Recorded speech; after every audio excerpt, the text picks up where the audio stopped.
We are Onyx Imaging. We are the highest rated and most reviewed printer service center in Oklahoma. Hi, my name is John with Onyx Imaging, and today we're going to take a look at this HP 4345. We're going to show you how to replace and reset the fuser count. So it's a pretty simple process. First thing you want to do is to make sure that the printer is turned off. The power switch in this case is located on the front left side of the printer. Once you get it turned off and the power is completely down, I want you to unplug the printer just to make sure that there's no power coming in, there's no room for accidents. Once it's completely powered down and unplugged, the first thing we need to take off is the output tray. And right underneath the tray you'll see a little handle. Go ahead and grab the handle and you're just going to pull straight out.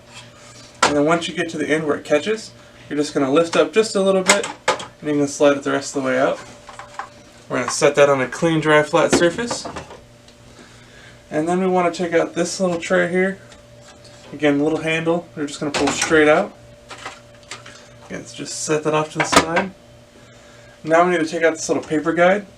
So in order to take that out, there's a little finger notch here on the left side. You're just going to put your finger right in there and you're going to kind of squeeze this whole piece just a little bit so that you can work it out. And there you go, you can take that straight out. When I say squeeze, you're literally pressing inward this way to kind of make it so you can pop it out.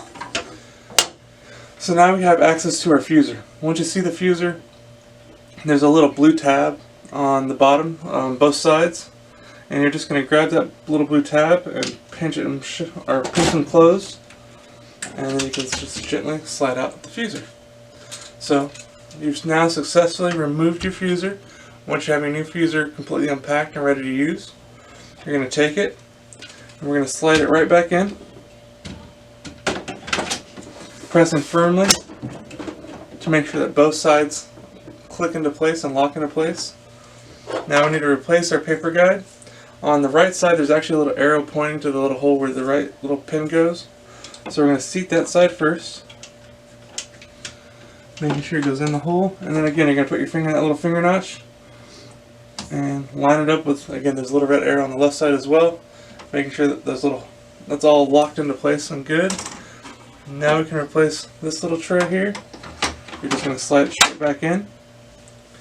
And then we're going to go ahead and put our output tray back into place. Click it all the way shut. And then now all we have left is to reset the fuser. Okay, so now that we replaced the fuser, we need to reset the maintenance count. That way the printer knows that there's a new fuser inside the printer and it can alert us the next time it's time to replace the fuser.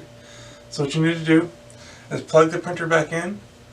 We're going to turn the printer on, but once we turn the printer on we need to go over and press and hold the 6 button on the numeric pad until all 3 of these little LED lights turn on.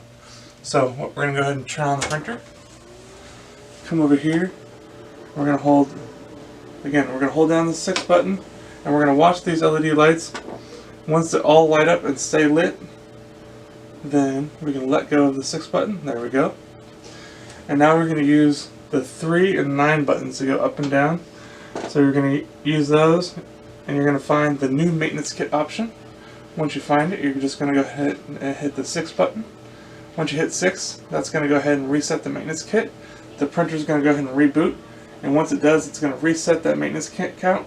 That way, again, it's not going to tell you anything about having to replace your fuser until the next time that it's actually time to replace your fuser. So if you have any questions or concerns, please feel free to reach out to Onyx. We'd love to help you out with those. Also, if you're needing any supplies or anything like that for your printer, please feel free to reach out to Onyx. We'd love to help provide this for you as well. Other than that, we hope you have a great day and you're back up and printing. Thank you. Thank you for watching. If you're interested in how you can receive free labor on all of your service calls, as well as how to qualify for free printer upgrades, contact us today. We are here for all of your printer and office supply needs.